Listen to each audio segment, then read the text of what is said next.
Estou aqui em mãos com esta obra, a primeira obra do escritor Carlos Aguiar, Vivendo, Aprendendo e Morrendo Sem Saber. Eu gosto tanto dessa obra, a começar pelo título, Vivendo, Aprendendo e Morrendo Sem Saber. Eu vivo, eu aprendo e todo dia a gente está morrendo sem saber. Ninguém sabe. Eu estou aqui numa página que ele dá ênfase à adolescência e luxo de rico. Ele está aqui com esta calça que é a moda antiga, calça boca de sino, um sapato da moda daquela época e com a camisa de xadrez, manga comprida. Carlos Aguiar.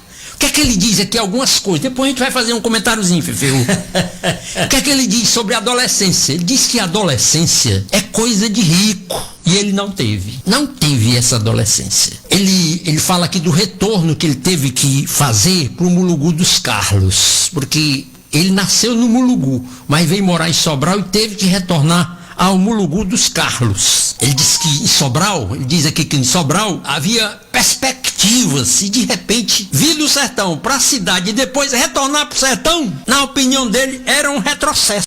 Mas ele tinha que obedecer ao pai, seu Cesário, viu? Porque era da roça que o seu Cesário tirava o necessário para viver, da agricultura e da criação. E ele fala daqui da adolescência. Todo adolescente tem vaidades. E ele mesmo, sendo filho de agricultor, tinha as vaidades, né? Embora com dificuldades. Ele lembra que chegou a usar uma calça de mescla remendada, viu, Fefe? Olha aí. Um chapéu de palha surrado e umas pagatas de sola junto ao sol, num roçado com uma enxada. Mas ele tinha consciência que precisava de voos mais altos. Sabia que do roçado não tinha perspectivas, não viria nada, mas fazia parte da obrigação dele como filho. Meses, ele diz aqui, meses de suor. A enxada, mesmo com as dificuldades, permitiu a ele comprar um instrumento muito valioso para a época dele, uma bicicleta. A bicicleta no tempo dele valia mais do que uma moto nos dias de hoje, proporcionalmente. Essa conquista da bicicleta aumentou a autoestima e a confiança dele. Agora veio a reviravolta. Em 1971, a convite do mano dele, o mais velho, Jurandir, ele foi trabalhar na cidade de Parnaíba, no Piauí, Fefeu. O negócio não ia bem e o Jurandir resolveu dar outro salto. Mais uma reviravolta. Foi para Brasília, 1972. Arrumou um emprego como entregador de café no setor comercial sul,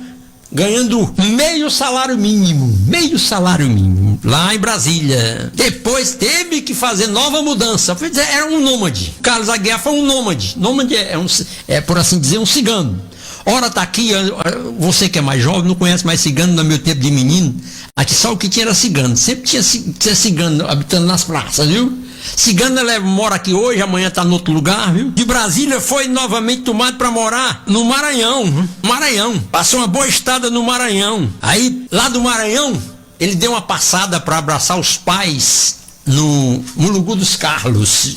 Nessa passagem, ele disse que pro Sobral, ele foi motorista de táxi, por aí vai, e até hoje bem sucedido, porque foi morar em definitivo em Brasília e conquistou o espaço que ele queria. Agora, o que me chama a atenção nesta obra é que o Carlos Aguiar é muito sincero. Coisa boa a gente ser sincero. Sincero é sem cera, sem fingimento, sem hipocrisia, sem falsidade. E uma das coisas que me chama a atenção é porque hoje ele é um homem bem sucedido e não tem vergonha do passado dele. Tem gente que quando melhora de vida, esquece, renega completamente as raízes. E ele escreveu até um livro contando o passado dificultoso que ele teve. Vencer sem dificuldade é triunfar sem glória. Tem a casa dele que eu já vi nas fotografias, e ele gosta muito de estar no jardim da casa dele. E no jardim da casa dele ele gosta de resgatar o nosso bioma. Eu até perguntei, ele disse que tem os pés de mulugu, chique lá no jardim dele.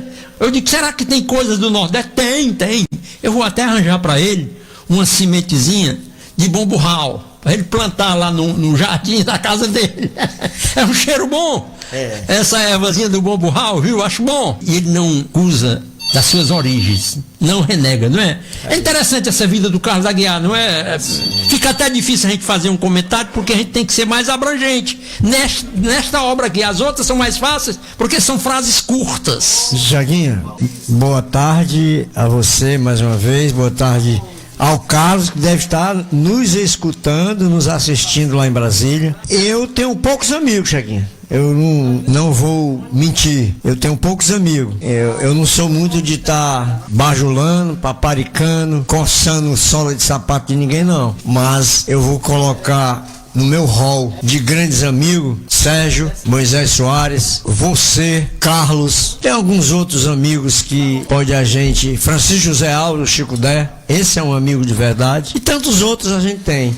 Mas assim, a afinidade, a afeição são de poucos. Esse menino que você está falando aí, Carlos Aguiar, eu conheci coincidentemente, eu acho que é até através de você, mas o Carlos, ele tem uma facilidade muito grande ao descrever a sua trajetória de vida com uma sensibilidade muito grande, vivendo, aprendendo e morrendo sem saber, é uma das grandes e vastas literaturas da sua história, porque ele vai descrevendo a miúde, pouco a pouco, né, a sua trajetória de vida. Aí quando a gente começa a ver, ele sempre foi um baita de um sonhador. Ele não é desses caras que se espanta com qualquer coisa, não. Ele é sonhador de verdade. Porque o cara que veio de um interior séquido, né, pouca chuva, pouca prosperidade, e aí ele vem para uma cidade grande, onde tem 220, acho que hoje é 220 alguma coisa de habitantes. Na época dele era 117 mil, quando ele veio para cá, lá nos anos 70,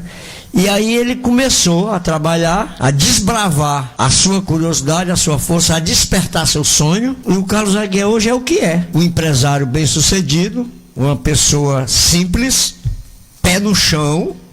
Eu digo porque eu converso com ele quando ele vem aqui, eu tenho o privilégio, a satisfação dele ir na minha casa conversar comigo, bater papo, e atrás de mim, até se perdeu agora na última vez que ele esteve na sua casa, quando foi lá em casa, ele disse que se perdeu, entrou no buraco, entrou no outro.